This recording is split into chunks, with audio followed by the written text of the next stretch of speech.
Hi everyone, in this video we will see the principles of insurance. This will help you in your phase 2 exam of grade A.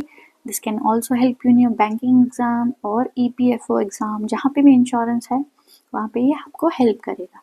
You might be wondering कि ये TV show का मैंने Spectre Harvey Specter की photo क्यों लगाई है. Well, we will see in a short while. थोड़ा fun way होगा और आप रियल लाइफ से थोड़ा सा रिलेट कर पाओगे कि हाँ ऐसी ऐसी चीज़ें होती हैं, तो इस बेसिस पे काम करता है. So let me begin with first the word itself, what it suggesting. ये प्रिंसिपल्स का मतलब क्या होता है. See I am not talking about the principal.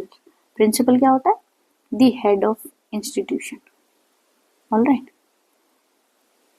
यहाँ प्रिंसिपल्स का मतलब है सिद्धांत. ओके, दैट इज योर सिद्धांत. क्या है आपके सिद्धांत? क्या करेगा आपके सिद्धांत? आपकी क्या चीज में हेल्प करते हैं? आपके एक्शन और आपके कंडक्ट को चेक करते हैं, है ना. कोई भी इंस्टीट्यूशन होता है तो वो किसी न किसी प्रिंसिपल्स पे काम करता है. स्कूल्स होते हैं, स्टूडेंट होता है, स्टूडेंट को कैसा बिहेव करना चाहिए, कैसे एक्शन होने चाहिए, उसका कंडक्ट कैसा होना चाहिए, वो उसके प्रिंसिपल्स के द्वारा उसको रिस्ट्रिक्ट किया जाता है, रेगुलेट किया जाता है, उसको इंश्योर किया जाता है. ठीक है, तो यहाँ पे भी प्रिंसिपल्स ऑफ इंश्योरेंस यही काम करेंगे. Well, first thing there is also कि इंश्योरेंस क्या है? सिंपली योर फाइनेंशियल इंस्ट्रूमेंट, जिसकी वजह से आपके रिस्क को क्या करते हैं? स्प्रेड करते हैं, रिस्क को मैनेज करते हैं, और it will help you to recover your financial losses, है ना. उसको कम करने में हेल्प करता है. ये एक फाइनेंशियल इंस्ट्रूमेंट है. तो इसके कुछ प्रिंसिपल हैं, सिद्धांत है जिसपे वो वर्क करेगा. कैसे वो रिस्क को कम करेगा? तो वो उसको करने के लिए उसके पास कुछ जनरल प्रिंसिपल्स हैं कि देखो ये चीज़ है, ऐसा ऐसा होगा, और कुछ स्पेसिफिक होंगे कि मतलब अगर ए कंडीशन हो गई, सपोज करो ABC, ये जनरल प्रिंसिपल. ठीक है, मान लो अब कोई दूसरी घटना हो गई CDE, तो ये कुछ स्पेसिफिक कंडीशन कि जब ऐसा होगा तो मुझे क्या फॉलो करना चाहिए. वैसे ही प्रिंसिपल्स कुछ जनरल हैं और कुछ स्पेसिफिक है. See I have drawn this diagram, और इस डायग्राम को आप यूटिलाइज कर सकते हो किसी भी एक प्रिंसिपल्स में लगा के, या अगर ओवरव्यू आ गया कि right the principles of insurance sector, right, what are the advantages और डिसएडवांटेजेस, उसको मिक्स करके आप लिख सकते हो. एक एक लाइन, दो दो line. It should B crisp. Diagram भी बनाओगे तो it should give you a great fodder, और एक एग्जामिनर के सामने भी एक अच्छा इंप्रेशन जाएगा आपका. ठीक है, सिर्फ वर्ड वो कैप से भर के वर्डली आंसर लिख के कोई फायदा नहीं होता. ठीक है, you should be very crisp and you should be very direct oriented with the demand of the question. और कहीं ना कहीं पिक्चर्स एडिट करोगे, डायग्राम एडिट करोगे तो बहुत फ़ायदा होगा. तो एक इंश्योरेंस को देखते हैं कि वो वर्क कैसे करता है, और कुछ टर्मिनोलॉजीज हैं जो कि प्रिंसिपल्स में यूज़ होंगी, जो आपको हेल्प करेगी समझने के लिए. सी सपोज करो ये आप हो या आपसे रिलेटेड बहुत सारे लोग हैं. ठीक है, देश के लोगों के पास कुछ ना कुछ एसेट्स हैं, कुछ लाइबिलिटीज हैं, राइट. जैसे बैंक में भी होता है, आपके पास पैसा है, आपके पास सेविंग है, तो यू हैव योर एसेट, तो आप उसको डिपॉजिट करने जाते हो, तो बैंक के लिए क्या बनता है? उसकी लाइबिलिटी बन जाती है ना. पर बैंक जब लोन देता है वो उसकी एसेट बन जाती है, तो उसे पैसा वापस मिलेगा. वैसे ही आपके पास कुछ एसेट्स हैं, आपका घर है, आपकी हेल्थ है, आपके मोटर है, आपकी गाड़ी है, आपके पास एंटीक आइटम है, तो वो है आइटम्स हैं, तो उनसे कुछ ना कुछ रिस्क एसोसिएट है. उस रिस्क को बचाने के लिए कोई कंपनीज होती हैं जिनको हम कहते हैं फाइनेंशियल इंटरमीडियरीज, और ये फाइनेंशियल इंटरमीडियरीज उनका नाम होता है, या तो उसको हम इंश्योरेंस कंपनी कहते हैं, या इंश्योरर कहते हैं, या अंडर राइटर कहते हैं. तो वो आपको एक वादा करती है कि अगर देखिए हमने एक प्रोडक्ट डिज़ाइन किया, ये एक पॉलिसी है, अगर आप लेते हो तो हम वादा करते हैं कि आपके उस लॉस को हम रिकवर कर लेंगे. सपोज करो आपने गाड़ी ली, तो गाड़ी पे रिस्क एसोसिएट है, गाड़ी चलेगी तो एक्सीडेंट होने का डर है, कहीं कुछ हो गया, फायर हो गया तो लग जाएगी उस पर आग, तब आप बचा सकते हो, है ना. तो वो वादा करती है. तो जो पॉलिसी लेते हैं उनको कहते हैं हम या तो पॉलिसी होल्डर या फिर इंश्योर्ड पर्सन, राइट। कैसे वादा करेगी? वो बोलेगी ये है product, that will be your policy. On behalf of that आपको कुछ पैसे देने होंगे जिसको हम कहते हैं प्रीमियम, और मैं वादा करता हूँ आपको इंडेमिनेट कर दूंगा, दैट मीन्स आपके लॉस को रिकवर कर दूंगा। उसी में ये प्रिंसिपल्स एक्ट करेंगे कि आखिर पॉलिसी होगी कैसी, है ना। ये प्रिंसिपल्स आपको बताएंगे, सी मैंने कोई वादा कर दिया, अब मेरा एक्शन और मेरे कंडक्ट को कंट्रोल करने की बारी आ गई। अब वो डिसाइड कहाँ से होगी? मेरे प्रोडक्ट को देख के। मेरा प्रोडक्ट कैसा होना चाहिए, मेरा पॉलिसी कैसी होनी चाहिए? It should be a legal contract, है वर्बल नहीं होना चाहिए, it should be a legal contract. उसमें कुछ सब्जेक्ट मैटर होना चाहिए, सब्जेक्ट मैटर डेफिनेट होना चाहिए, जैसे कि लाइफ इंश्योरेंस का हो गया, नॉन लाइफ हो गए, ठीक है। नॉन लाइफ में भी स्पेसिफिकली भी फायर इंश्योरेंस करवाया, मोटर इंश्योरेंस करवाया, हेल्थ इंश्योरेंस करवाया, ठीक, तो वो भी स्पेसिफिकली बता दिया। तो जनरल इंश्योरेंस क्या कहेगा, प्रिंसिपल्स क्या कहेंगे, it should be legal and it should be govern by law, कि अगर मान लो दोनों में से किसी को प्रॉब्लम होती है तो वो गवर्नमेंट के पास जा सकती है। कौन कौन से law? First is Indian contract act 1872, second is insurance act 1938, यही एक एक्ट है। ये एक्ट्स आपको एक टॉपिक में भी पढ़ने को मिलेंगे, that is your legal foundation of insurance, वो टॉपिक है स्पेसिफिकली, वहाँ पे एक्ट्स मिलेंगे आपको। तो कौन कौन से एक्ट गवर्न करते हैं इंश्योरेंस सेक्टर को, वो ये बताते हैं। तो ये पॉलिसी कैसी होनी चाहिए? लीगल। कौन कौन से लॉ?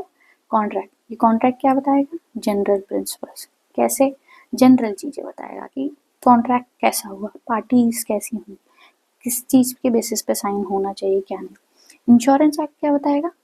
कौन सा इंश्योरेंस है, क्या सब्जेक्ट मैटर है, लाइफ इंश्योरेंस है, स्पेसिफिक डिटेल्स बताएगा। तो this is all about your कि इंश्योरेंस काम कैसे करता है। अब इसी में ये पॉलिसी पे जनरल प्रिंसिपल काम करेंगे और स्पेसिफिक प्रिंसिपल काम करेंगे। First see this general principle. पहला, ये जो पॉलिसी होगा वो ऑफर जो होगा वो इट शुड बी डेफिनेट। ऐसा नहीं होना चाहिए कि आपने इनडेफिनेट चीज़ों का वादा कर दिया। मैंने कहा मुझे 2 लाख, मेरी 2 लाख की गाड़ी है तो 2 लाख का लॉस होगा, तो मैं आपको 2 लाख का ही इंश्योर्ड बताऊंगा, मैं 5 लाख की नहीं बात करूंगा। I will not tell you कि आपने जैसे बोल दिया कि नहीं, सपोज करो मुझे 2 लाख का इंश्योरेंस मैंने करवाया और I want to claim it 3 lakhs, कि नहीं उस गाड़ी में ना एक और चीज़ थी तो मेरे को वो भी चाहिए, उसका भी लॉस हुआ है तो वो भी आप रिकवर करो, तो वो आपको रिकवर करके नहीं देगा, तो it is called your general principle. दूसरा, it should be accepted by the both the parties, दोनों को एक्सेप्ट करना पड़ेगा, मतलब आपको सिग्नेटरी होना चाहिए, है ना। आप साइन करोगे तभी एक्सेप्ट करोगे। मैंने प्रीमियम डिसाइड किया और आपने बोला ठीक है, आपने ये प्रोडक्ट डिसाइड किया तो आपने बोला ठीक है, तो बोथ पार्टी को क्या होना चाहिए? It should B considered by the or accepted by the both the party. Consideration means that something in return you are getting. आपको क्या मिल रहा है? आपका लॉस रिकवर हो जाएगा, उनको क्या है? प्रीमियम मिल जाएगा, तो there is some value addition to it. Consideration भी 2 तरह के होते हैं, जैसे पॉजिटिव और नेगेटिव भी कहते हैं। पॉजिटिव कंसिडरेशन मतलब कुछ value in return you both are getting. Suppose करो पॉजिटिव में क्या होगा कि आप, मेरे को लॉस हुआ, आपने वो क्लेम कर दिया, है ना, सेटल कर दिया, तो this is my positive consideration. Negative क्या होगा कि मान लीजिए मैंने मना किया और आप क्या कर दिया, आप बिना बात के कोर्ट चले गए, तो दिस इज नेगेटिव कंसिडरेशन कि आपको कोई वैल्यू नहीं मिली, you are not getting any value, but instead आपको कोई लॉस होने के एक्स्ट्रा चांसेस है, तो उस चीज़ों पे कंसिडरेशन होना चाहिए। Capacity to contract, that is competence of party, कि किन के बीच में कॉन्ट्रैक्ट होना चाहिए, किन लोगों के बीच में होना चाहिए। First, it shouldn't be a minor, 18+ लोगों के लिए ही वो पॉलिसी बनाई जाएगी, ठीक है। साउंड माइंडेड होना चाहिए पर्सन, जब वो साइन कर रहे हो तो both has to be sound minded person. तीसरा, इंसॉल्वेंट नहीं होना चाहिए, कोई कर्जदार नहीं होना चाहिए, बैंकरप्ट नहीं होना चाहिए। सपोज करो मेरे पास, I am not a credit worthy person, मुझे पैसा मिलता है मैं भग जाती हूँ, ठीक है, तो मुझे जहाँ पैसा मिलेगा मैं फ्रॉड करके निकल जाऊंगी, ठीक है, मैं झूठे क्लेम्स करूंगी। तो इंसॉल्वेंट नहीं होना चाहिए, बैंकरप्ट नहीं होना चाहिए, मेरे पास पैसा नहीं है पर आप मुझे पॉलिसी भेज रहे हो, तो कॉम्पिटेंस ऑफ पार्टी भी देखनी है। सपोज करो कंपनी से आप पॉलिसी लेने गए पर वो कंपनी खुद ही डूबी हुई है, तो आपको क्या सेटलमेंट देगी? पता चला आप क्लेम करने जा रहे हो और वो कंपनी गायब हो गई। जैसे फिर हेरा फेरी है ना, जैसे वो तो चिट फंड वाला काम था, बट वो एक बैंकिंग काम था, वैसे ही यहाँ पे भी वो चीज़ें काम करती हैं, क्योंकि ये भी एक फाइनेंशियल इंटरमीडियरी, तो ऐसे ही करता है। तो जनरल प्रिंसिपल आपको क्लियर हो गया कि ऑफर होना चाहिए, डेफिनेट होना चाहिए, एक्सेप्टेंस दोनों पार्टी से होना चाहिए, कंसिडरेट होना चाहिए, some values should be there, capacity to contract होना चाहिए, कॉम्पिटेंस ऑफ पार्टी। वो आप इस डायग्राम के थ्रू समझा सकते हैं, और यही डायग्राम आप स्पेसिफिक प्रिंसिपल में भी यूज कर सकेंगे। कैसे? We will see that. Now let's come to the specific principle. अब ये बताएंगे कि क्या चीजें होगी, इंश्योरेंस को कैसे कैलकुलेट किया जाएगा, क्या चीजें हमें फॉलो अप करनी चाहिए, क्योंकि ये जनरल प्रिंसिपल ने क्या बताया कि कॉन्ट्रैक्ट कैसा होगा।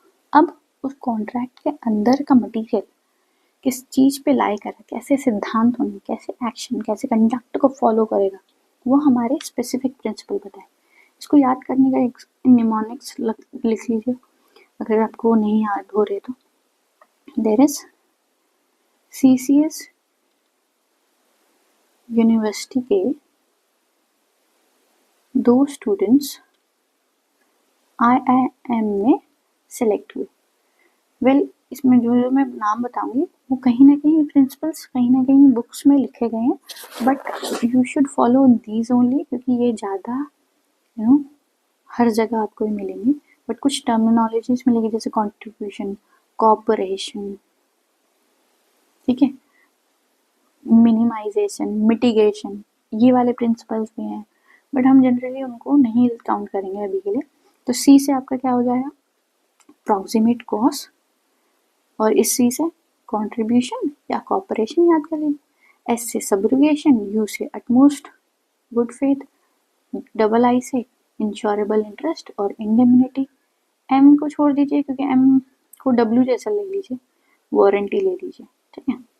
M से एक और होता है मिटिगेशन भी होता है एक प्रिंसिपल, और या मिनिमाइजेशन कि लॉस को मिनिमाइज स्प्रेड करना, ठीक है, मिटिगेट करना, बट हम उसको जनरली काउंट नहीं करेंगे अभी क्योंकि किसी किसी बुक्स में लिखा गया। बस आप ये फॉलो कीजिए, उसमें से भी 7 स्पेसिफिकली याद कर लीजिए, जैसे law of large number, insurable interest, utmost good faith, indemnity, subrogation, proximate cost, और ये तो इनके साथ ही आ जाता है। कॉन्ट्रीब्यूशन भी आप याद कर, वारंटी भी इनमें से इंडेमनिटी के साथ ही काम करने लग जाता है, सब्रोगेशन के साथ काम करने लग जाता है, तो उसको हम देखेंगे।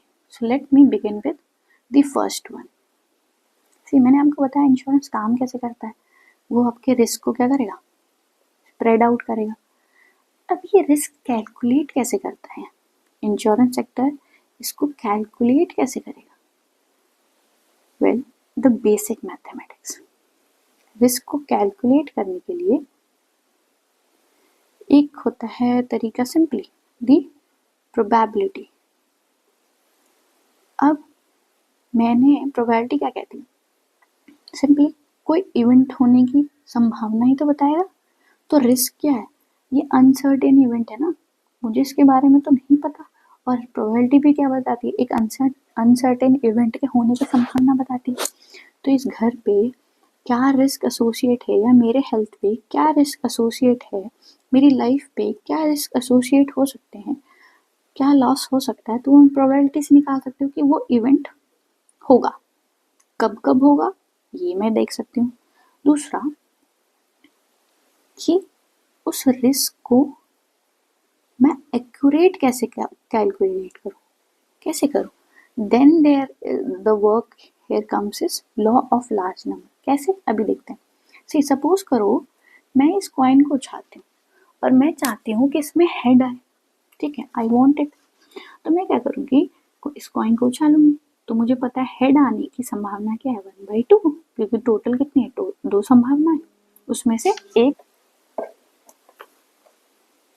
सो व्हाट वी आर डूइंग कि हम यहाँ पे टॉस कर रहे हैं, ठीक है। तो मैं चाहती हूँ कि अगर मैं 4 बार इन कॉइन को उछालूं तो क्या पॉसिबिलिटी है कि 2 हेड और 2 टेल आएंगे या नहीं। इस कंडीशन को या इस रिजल्ट को मुझे जानने के लिए क्या करना पड़ेगा, I should be doing it by large number. मुझे बार बार कॉइन को उछालना पड़ेगा, तब मैं देखूंगी कि मतलब 10 बार उछालने में 2 ही हेड, चलो 2 हेड आ गए, पर 8 टाइम्स टेल्स आए, तो मेरी कंडीशन नहीं है। मैंने बोला 50 हेड्स 50 टाइम्स अगर मैं उछालूं तो मेरे 2 हेड्स और 2 टेल आने की एकदम प्रोबेबिलिटी, बहुत सही प्रोबेबिलिटी बैठ रही है। तो ये क्या होगा, मेरे लार्ज नंबर से मैं एक्यूरेट डिसीजन पे पहुंच पाऊंगी, मैं प्रीमियम डिसाइड कर पाऊंगी, मैं लॉस की वैल्यू डिसाइड कर पाऊंगी। सपोज करो हम पहाड़ में रह रहे हैं, तो यहाँ पे 100 लोग रह रहे हैं, 100 में से 4 लोगों के घर में प्रॉब्लम आ जाती है, फ्लड्स होते हैं, रिस्क होता है सबको ही, बट ये डिसाइड कैसे करें कि कितना प्रीमियम ले, कितना लॉस होगा, तो ये हम सब में चेक करेंगे।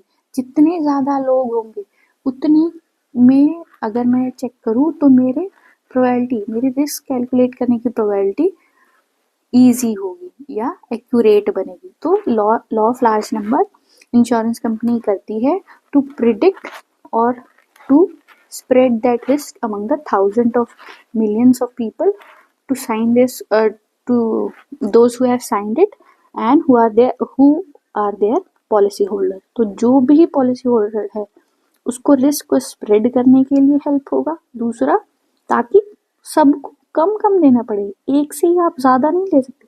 सपोज करो ये रिच पर्सन है और ये पुअर है, तो ये नहीं कि आप रिच से ज़्यादा ले रहे हो पुअर से कम ले रहे हो। अगर ये चारों लोग, दोनों लोग एक ही जगह पे रहते हैं, ऐसे 1000 लोग हैं, तो जिन्होंने भी पॉलिसी ली है उसके हिसाब से मैं उस लॉस की वैल्यू को प्रिडिक्ट करूँगी, एक्यूरेटली उस वैल्यू के पास जाऊंगी। तो लॉ ऑफ लार्ज नंबर इस तरीके से काम करता है। Now the second one is your utmost good faith. Good faith simply means कि आपको यहाँ पे कुछ भी नहीं छुपाना है, you shouldn't be hiding anything. कुछ मत छुपाइए, भरोसा रखिए, है ना, कहते हैं ना भरोसा रखिए हम पे। और गुड फेथ मतलब जिसे ट्रस्ट होता है, उसी तरह गुड फेथ मतलब कि मैं कुछ प्रॉमिस कर रही हूँ तो मैं उस चीज़ की उसको अपहोल्ड करूँगी, है ना। और इंश्योरेंस में अटमोस्ट क्यों बोला जाता है, वी विल सी दैट। जैसे कि यहाँ पे बोलते हैं, जैसे सिंपली कमर्शियल में क्या होता है, कमर्शियल में क्या होता है, आपको कुछ ना कुछ प्रोडक्ट की डिटेल्स पता होती है ना, और जो सेलर होता है वो आपको कुछ ना कुछ डिटेल्स बताता है कि ये गाड़ी किसकी है, किस कंपनी की है, इसमें क्या क्या आइटम लगे हुए हैं, क्या क्या फीचर्स आपको मिलेंगे। बट क्या वो आपको सारे मटेरियल फैक्ट्स बताएगा, नहीं बताएगा ना। तो सारे मटेरियल फैक्ट नहीं बताएगा, वो गुड फेथ पे काम करता है, but it not tell you every and each and everything. Good faith means mislead नहीं करेगा, ठीक है, it would not be a misleading, वो होगा, it will be built on the trust, है ना। और इसमें only one party knows the all the fact, that is material truth.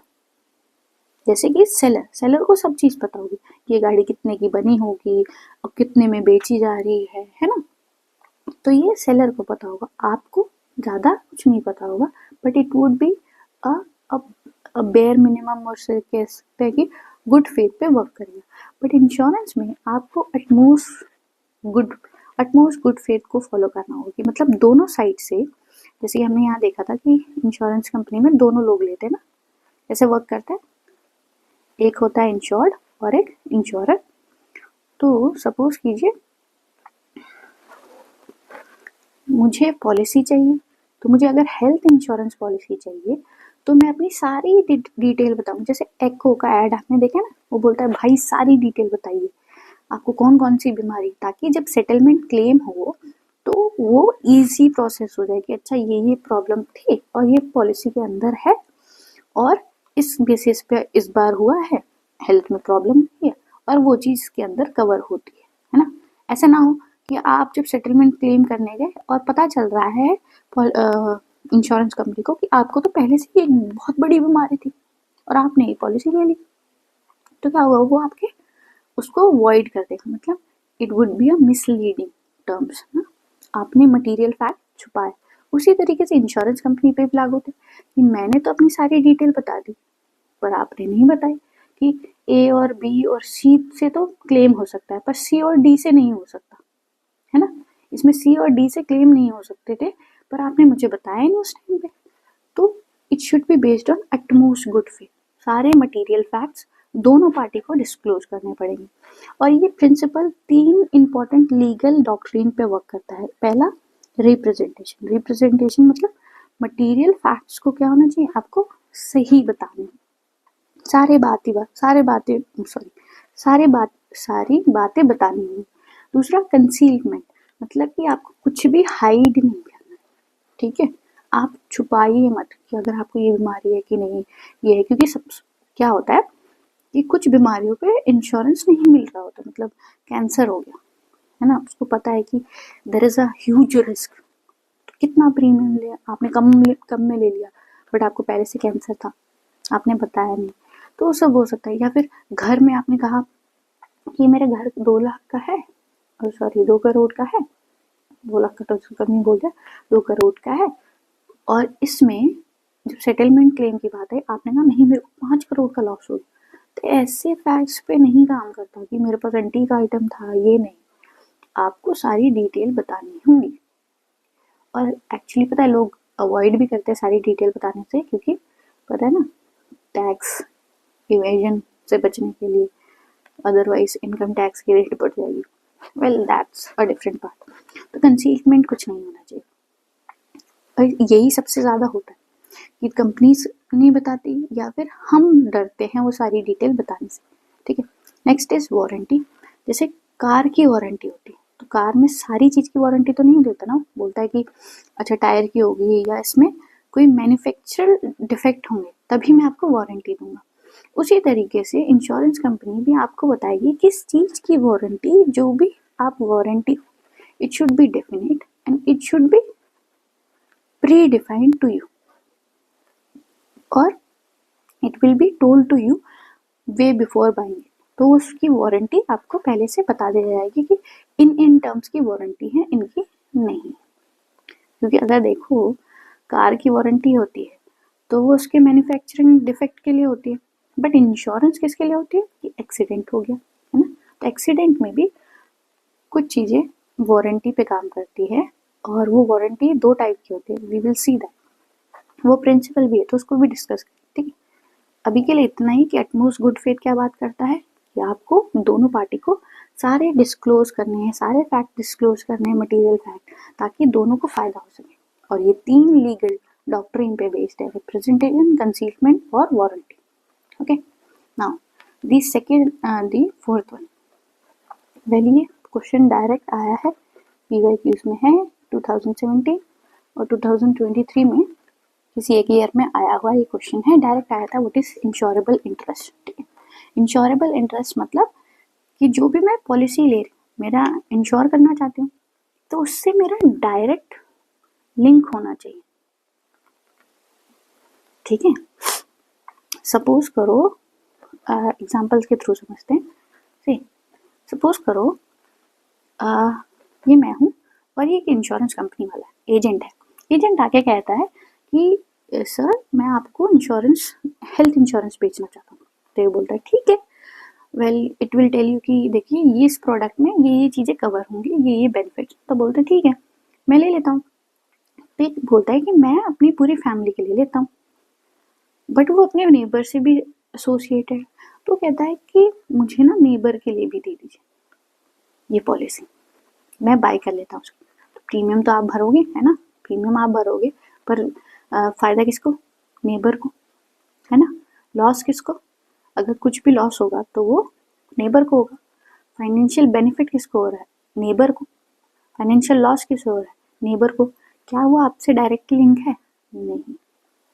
तो यहाँ पे इंश्योरेबल इंटरेस्ट नहीं काम करता। इंश्योरेबल इंटरेस्ट कहता है कि जो भी आपको फाइनेंशियल बेनिफिट हो रहा है आपकी इंश्योर्ड ऑब्जेक्ट से, या कोई फाइनेंशियल लॉस जो आप सफ़र कर रहे हो उस ऑब्जेक्ट से, it should be directly link to your interest. वो फाइनेंशियल लॉस, अगर ये कार है, ये आपकी होनी चाहिए। इसके होने से और ना होने से आपको फ़र्क पड़ेगा, तो that is insurable interest. Life insurance, ये मेरी लाइफ का है ना, तो मैं अपने लिए लाइफ इंश्योरेंस लूँगा, फैमिली के लिए हेल्थ इंश्योरेंस लूँगा। मैं अपने बच्चों के लिए लाइफ इंश्योरेंस नहीं ले सकता, उसको अपनी लाइफ इंश्योरेंस लेनी है, वहाँ पे मेरा इंश्योरेबल इंटरेस्ट नहीं है। आप बोलोगे है ऐसा थोड़ी होता है, नहीं ऐसा ही होता है। लाइफ इंश्योरेंस मेरी खुद की लाइफ की बात कर रहा है, ठीक है। उसके होने और ना होने से फायदा तो मेरी फैमिली को होगा, बट मेरी फैमिली को क्या लॉस हो रहा है कि मेरे ना होने से घर में पैसे नहीं आएंगे, तो वो मेरी लाइफ से एसोसिएटेड रिस्क और बेनिफिट की बात कर रहा है। पर मेरे जब बच्चे की बात आ गई, तो मेरे बच्चे की लाइफ इंश्योरेंस, वो उसकी लाइफ है ना, उसको क्या इफेक्ट और क्या नॉन इफेक्ट होगा, वो that is a different part. आप उसका हेल्थ इंश्योरेंस ले सकते हो, ये उसकी हेल्थ को इफेक्ट होगा तो आपको क्लेम्स मिल सकते हैं। तो ये डिफरेंस होते हैं। आप बोलेंगे नहीं होते हैं, ये होते हैं, ठीक है। This is how things work. तो यहाँ पे भी वही था कि आप नेबर के लिए नहीं ले सकते, पर अपने लिए ले सकते हो। जैसे घर है, घर पे आग लग गई और यहाँ आपके नेबर पे आग लग गई। सपोज करो यहाँ नेबर पे आग लग गई, पर आप कह रहे हो इसको क्लेम दिला देता हूँ, नहीं, वहाँ पे आपका लॉस थोड़ी हुआ। अगर आपको फाइनेंशियल लॉस होता है, आपने घर का इंश्योरेंस कराया था, ये इंश्योर्ड ऑब्जेक्ट है, इस पे कोई इफेक्ट आएगा तो वो आपसे डायरेक्टली लिंक होगा, या इसको इंश्योरेंस कराने से आपका फायदा। सपोज करो यहाँ 4 घर पर 3 ने नहीं कराया, आपने कराया, तो आपको बेनिफिट हो गया, है ना। तो यही है इंश्योरेबल इंटरेस्ट, कि it should be directly link to your financial loss और फाइनेंशियल बेनिफिट्स। और इसको सिंपली इसके फीचर्स क्या होते हैं कि there should be a exact और you can say defined subject matter. Subject matter क्या है कि पॉलिसी किस चीज़ की है, लाइफ की है, हेल्थ की है, किस चीज़ की है, and it should be legally recognised. मैंने जैसे बताया कौन से लॉ लिख सकते हो, एग्जाम्पल लिख सकते हो। तो इससे क्या है, इसको एक वैलिडेशन मिल गया, आपके पॉइंट को एक वैलिडेशन मिल गया। इससे क्या पता चलेगा आपको कि ये नहीं है कि आपने सिर्फ पढ़ लिया है, आपने उसको समझा भी है। कौन से लॉ, इंश्योरेंस एक्ट, इंश्योरेंस और इंडियन कॉन्ट्रैक्ट एक्ट, ठीक है। बेनिफिटेड और लॉस, जो भी इंश्योर्ड ऑब्जेक्ट से आपको बेनिफिट हो और लॉस हो, उससे आपका डायरेक्ट लिंक होना चाहिए। सब्जेक्ट मैटर क्या होना चाहिए, डेफिनेट होना चाहिए। It shouldn't be like imaginable कि मेरा घर था, उसके अंदर एक बड़ी सी किताब थी, वन और the fifth one is your indemnity.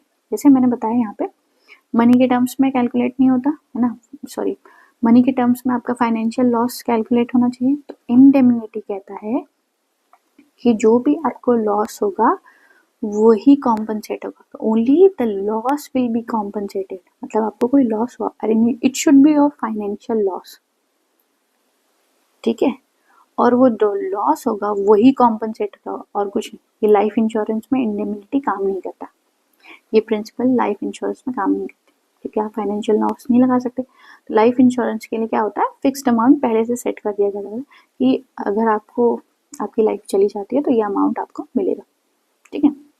किस किस बेसिस पे होता है, रिस्क डिफाइन कर दिए जाते हैं उसमें।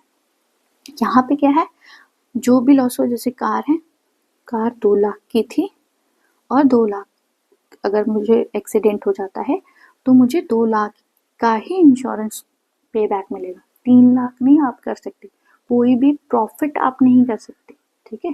You can not get the profit, जो इंश्योर्ड है उसे प्रॉफिट नहीं कमा सकता। सपोज करो ये गाड़ी मैंने ले ली, ठीक है, और बाद में मैंने बोला यहाँ पे ना एक एंटीक आइटम भी था, मैं बार बार एंटीक आइटम क्यों रखती हूँ, क्योंकि लोग ऐसे करते हैं कि एंटीक आइटम भी था तो 3 लाख का लॉस हो, बोला नहीं, जितना लॉस था उतना ही हो। सपोज करो ऐसे भी बोल सकते हो, या फिर एग्जैक्ट टर्म में देखो, सपोज करो 2 लाख की गाड़ी, ठीक है, लॉस बस 10,000 का हुआ क्योंकि यहाँ पे बोनेट टूटा, ठीक है, और ये चीज़ हुआ। तो जब आप क्लेम करने जाओगे तो आप उसको लॉस बताओगे कि इतना फाइनेंशियल लॉस हुआ, तो वो आपको सिर्फ उतना ही देगा, 10,000 ही देगा, वो 2 लाख रुपए नहीं देगा, ठीक है, तो it should be remember that कि इंश्योर्ड पर्सन, जो इंश्योर्ड है वो प्रॉफिट या लॉस, मतलब प्रॉफिट नहीं कमाना चाहिए, लॉस जिससे जो लॉस उसको हुआ है, ठीक है।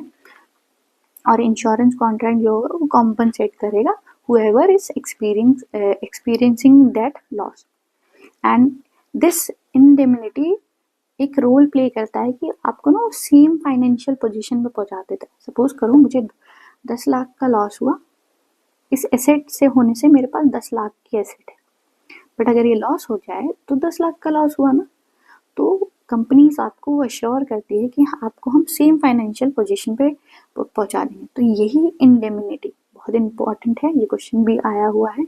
Indemnity, what is indemnity? Tell me its feature और talk write something, write its importance, 120 words और 100 वर्ड्स में आंसर लिखें, तो आप ये सारी चीज़ें लिख सकते हैं। एग्जाम्पल देखिए, अगर मैंने मोटर इंश्योरेंस कराया, अगर एक्सीडेंट हुआ तो मैं क्या कर सकता हूँ, मैं क्लेम कर सकता हूँ, तो इंश्योरेंस कंपनी क्या करेगी, आपको वो इंश्योरेंस दे देगी, पर you get compensated for what you lose, no more no less. तो इंडेमनिटी ये कहती है कि अगर मतलब 50,000 का लॉस हुआ तो आपको, मान लो 50,000 का आपने इंश्योरेंस कराया, तो आपको लॉस सिर्फ ले लेते हैं 5 लाख का कराया और 60,000 का लॉस हुआ, तो 60,000 ही मिलेंगे, 5 लाख नहीं मिलेंगे, ठीक है। तो इंडेमनिफाई ये कहता है। लाइफ इंश्योरेंस में ये नहीं होता, क्यों? क्योंकि हम उसको कैलकुलेट नहीं कर सकते। You can not tell you will get compensated for what you lose. क्या आप अपनी लाइफ की वैल्यू बता सकते हो कि 5 लाख की हुई? नहीं ना। तो वो एक एक्चुअली उसमें क्या होता है, इंडेमनिफाई को नहीं कैलकुलेट किया जाता, उसमें जनरली डिफरेंट प्रिंसिपल अप्लाई होते हैं और वो फिक्स्ड पहले से ही बता दिया जाता है कि हम इसको ना इतना अश्योर्ड कर देते कि अगर आपकी डेथ हो जाती है तो आपको, आपकी फैमिली को 5 लाख रुपए मिल जाएंगे, ठीक है, ऐसे। अब इसके फीचर क्या है? It is applies to all except life और पर्सन एक्सीडेंट, ठीक है। It apply only when it can be measurable in terms of money. Financial loss होगा तभी होगा, है ना, तभी लाइफ में नहीं लग रहा।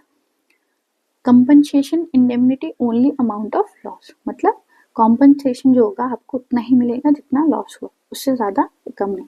If more than one insurance for the same, take from one only, not all, then the insurance company can reimburse from other. इसका क्या मतलब है? सपोज कीजिए मैंने 5 लाख की पॉलिसी ली, ठीक है। अब इसमें से मैंने कुछ ना मल्टीपल एजेंसी से ली, मान लो इससे 1 लाख का करवाया है ना, 5 लाख की मैं हेल्थ इंश्योरेंस पॉलिसी बनाना चाहती थी, तो मैंने 1 लाख इससे ली, 2 लाख इससे ले ली, 1 लाख इससे ले ली, ठीक है। मतलब 1 लाख की पॉलिसी इससे ली, ए बी सी और डी इनसे ले ली, ठीक है, और 5 लाख की पॉलिसी मैंने अपने बनाई। अगर मेरी हेल्थ को ऐसी प्रॉब्लम होती है और मान लो मेरा 5 लाख का खर्चा आता है, तो मैं क्या कर सकता हूँ, कर सकती हूँ कि simply I can go to a company, किसी एक के पास चली जाऊँ और मैं कहूँ मुझे 5 लाख दे दीजिए, ठीक है, क्योंकि मुझे इतना लॉस हुआ। वो कहेगा कैसे? बोलेगा ये देखो मेरी पॉलिसी है, 5 लाख की है, आप मुझे दे दो, तो वो कंपनी दे देगी आपको।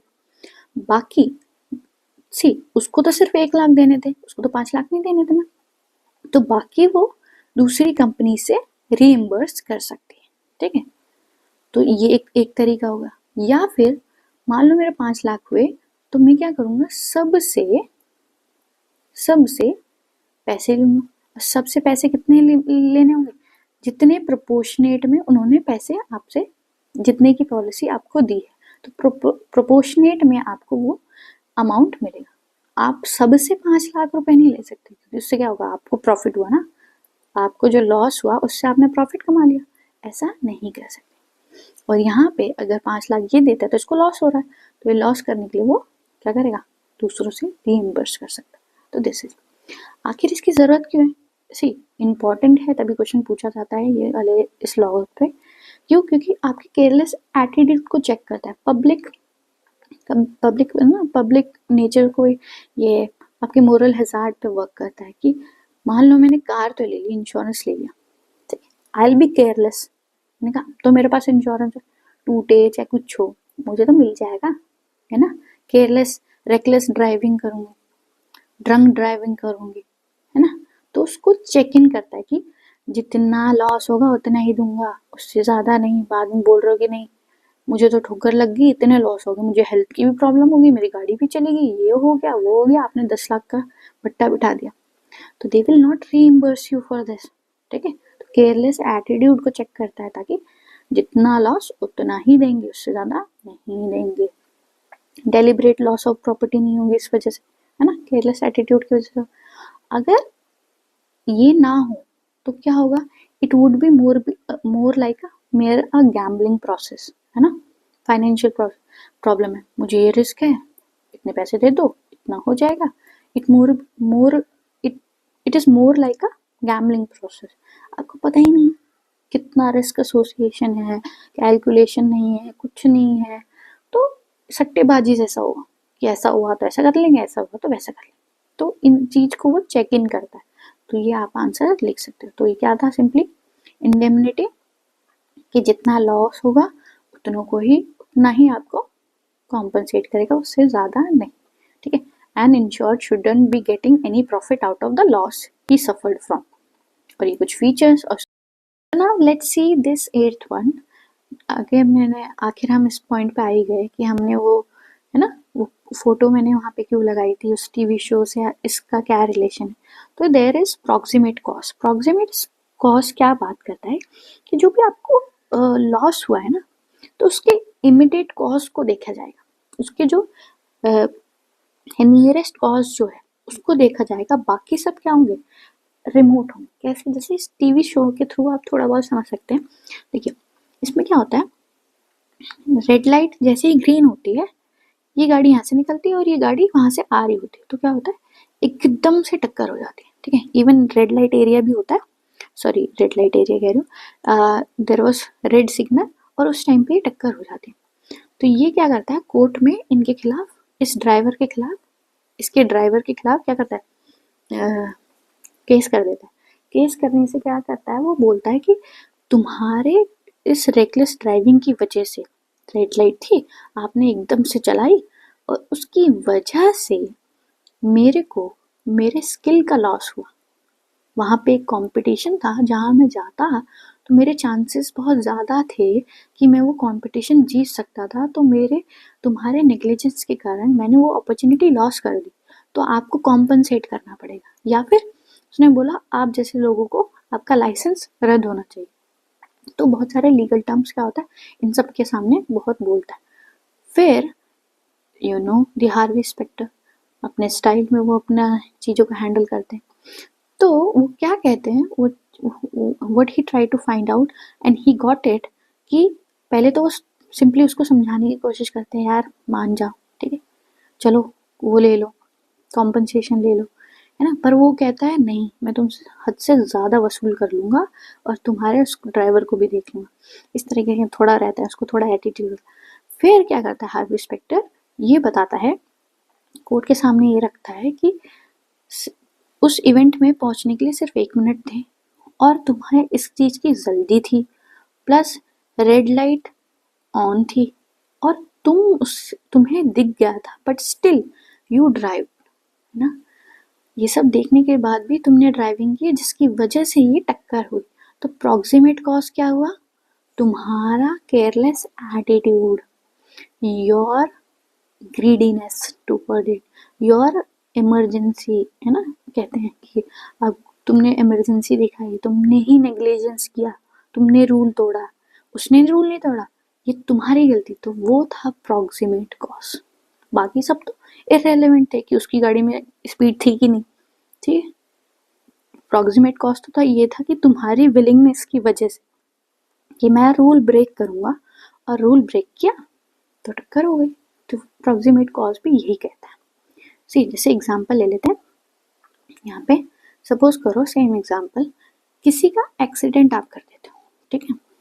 तो क्या हुआ, लाइफ इंश्योरेंस होता है, तो आप कंपनी के पास आपकी फैमिली जाती है और बोलती है कि ये ना मैं क्लेम करने आया हूँ, तो ये चीज़ है। वो क्या करते हैं, डॉक्टर्स सारी रिपोर्ट ले लेते हैं। रिपोर्ट में पता चलता है कि इस एक्सीडेंट के शॉक की वजह से उनके दिल पे इफेक्ट पड़ा और दिल के पे इफेक्ट पड़ने की वजह से उनकी डेथ हो गई। तो कंपनी क्या करती है, company try to prove it कि नहीं, उनकी मौत एक्सीडेंट से नहीं, उनके दिल पे शॉक लगने की वजह से हुई। तो ये क्या बात हुई, पहले तो टक्कर हुई ना, फिर उनके दिल पे इफेक्ट पड़ा। तो कोर्ट बोलती है नहीं, प्रॉक्सिमेट कॉज क्या है, ये पहले टक्कर हुई, बाकी तो इररिलेवेंट है, बाकी तो बाद के कॉज है। तो बाकी सारे क्या है, रिमोट कॉज है। रेलेवेंट कॉज क्या है, the proximate cause, that is your accident. तो यही एग्जाम्पल मैंने यहाँ पे लिखा हुआ है, उसी को एक्सप्लेन किया है।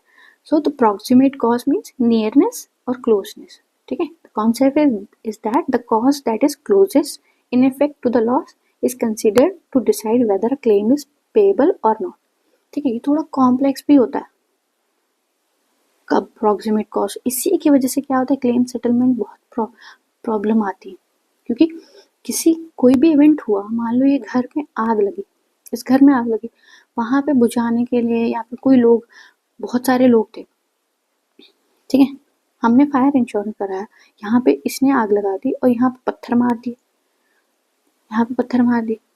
तो किसी इवेंट के अकर होने में बहुत सारे कॉजेस हो सकते हैं। देयर आर सक्सेशन मतलब मान लो मैंने यहाँ पे धक्का दिया, डोमिनो इफेक्ट कहते हैं ना, तो मैंने यहाँ पे धक्का दिया, उसकी वजह से सीरीज ऑफ इवेंट हुआ, सीरीज ऑफ लॉसेस हुए, पर प्रॉक्सिमेट कॉज क्या था, ये। जैसे आपने देखा होगा OMG, ओ माई गॉड मूवी में, है ना, तो उसकी दुकान गिर जाती है, तो वहाँ चला जाता है, तो प्रॉक्सिमेट कॉज क्या बताता है, बोलता है कि अर्थक्वेक हुआ तो उसमें गॉड का, है ना, there is the term related कि प्रूफ करो कि गॉड ने किया है ना। तो प्रॉक्सिमेट कॉज को प्रूफ करो कि वो गॉड ने किया है, ठीक है, कि अर्थक्वेक कौन लाता है, वो लाते हैं। अगर मान लो सेम मैं यहाँ से नहीं यहाँ पे डाल दूँ, तो प्रॉक्सिमेट कॉज इस जगह से हो, और इसके गिरने से अगर ये गिर जाते हैं तो भी these are remote causes, but proximate cause क्या होगा, मैंने यहाँ पे ऑब्स्ट्रक्ट किया। तो सेम यहाँ पे वही है कि एक्सीडेंट होने की वजह से बाकी चीज़ें हुई, तो सीरीज ऑफ इवेंट्स पे मैं फोकस नहीं करूँ, नियरेस्ट कॉज पे फोकस करूँगी, ठीक है। Now the last one is the warranty. I have explained you earlier also कि वारंटी क्या होती है। जैसे कार की वारंटी है, तो क्या करेगा मैन्युफैक्चरर, आपको मैन्युफैक्चरिंग डिफेक्ट पे वारंटी देगा, पर यहाँ पे क्या होगा, होम इंश्योरेंस क्या करेगा, वो आपके स्ट्रक्चर पे चीज़ों को देगा, है ना। But still there is warranty in the insurance sector also. कैसे, we will see this. See, warranty क्या होगा, सिंपली रिटन गारंटी, एश्योरेंस और प्रॉमिस कि आप मुझे प्रीमियम दे रहे हो तो मैं पक्का आपको क्लेम दूंगा जब ये कंडीशन फॉलो होगी, ठीक है। तो there are 2 types of warranty. First one is express. Express क्या होगी, जो कि written on the face value of policy. देखो अगर ऐसा ऐसा होता है, जैसे होता है ना कार की इंश्योरेंस, आप लैपटॉप लेते हो तो लैपटॉप में मैन्युफैक्चरिंग डिफेक्ट की वजह से हो सकता है, कोई सॉफ्टवेयर की वजह से हो गया, या फिर यू नो स्क्रीन टूटी तो नहीं देते ना, क्यों, क्योंकि वो आपके नेग्लिजेंस का पार्ट हो सकता है। स्क्रीन खराब हो गई तो मैं आपको वारंटी दूंगी, पर वो टूट गई तो मैं नहीं दूंगी, है ना। तो वो होती है एक्सप्रेस। इम्प्लाइड क्या होती है, not only expressly written on the face value, implied by nature, जैसे कि इंश्योरेबल इंटरेस्ट, इसी के पार्ट होते हैं। अटमोस्ट गुड फेथ, इम्प्लाइड कि मैंने पॉलिसी तो ले ली, आपको मटेरियल फैक्ट क्या करना पड़ेगा, बताना पड़ेगा, that is your warranty that you are providing me, कि हाँ एग्जिस्टेंस ऑफ सब्जेक्ट मैटर, कि लाइफ है, लाइफ में ऐसी प्रॉब्लम हुई, लाइफ इंश्योरेंस है ये आपका, इसका सब्जेक्ट मैटर क्या है, इस पॉलिसी का सब्जेक्ट मैटर है लाइफ इंश्योरेंस। आप बोल रहे हो आपने कार्गो शिप का ले लिया इंश्योरेंस, ना, फायर इंश्योरेंस ले लिया, मोटर इंश्योरेंस ले लिया, तो सब्जेक्ट मैटर क्या है, उसकी utmost good faith, material facts क्या हैं, तो वो इम्प्लाइड वारंटी होती है, ठीक है, जो कि प्रिंसिपल पे डिपेंड करती है, एक्सप्रेस फेस वैल्यू पे हो गई। तो this is the now see I have covered all the principles. तो अगर आ जाता है ओवरऑल व्यू में लिखने के लिए तो आप जनरल प्रिंसिपल्स लिख सकते हैं। स्पेसिफिकली ये 9 प्रिंसिपल बताए, कोई 7 लिख के आ जाइए, उतने इनफ हैं, ज़्यादा लिखने की कोशिश मत कीजिएगा और सबको क्रिस्प मैनर में समझा दीजिएगा। अगर डिटेल में आता है तो मैंने पूरी वीडियो में डिटेल में कवर किया है। एग्जाम डेफिनेशन लिखिए, एग्जाम्पल लिखिए, फिर कुछ फीचर्स लिख दीजिए, कुछ डिटेल दे दीजिए, फिर उसको कंक्लूड कर दीजिए उसकी इम्पोर्टेंस बता के, है ना।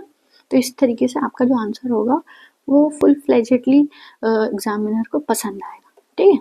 So this is all for today's video. For the next video please subscribe the channel and comment it. अगर आपको ये वीडियो अच्छी लगी, अगर आप और वीडियोस चाहते हैं तो बताइए, कुछ फीडबैक्स दीजिए अगर कोई कमी रह गई तो, ठीक है। और प्लीज़ लाइक इट अगर अच्छी है तो प्लीज़। Thank you.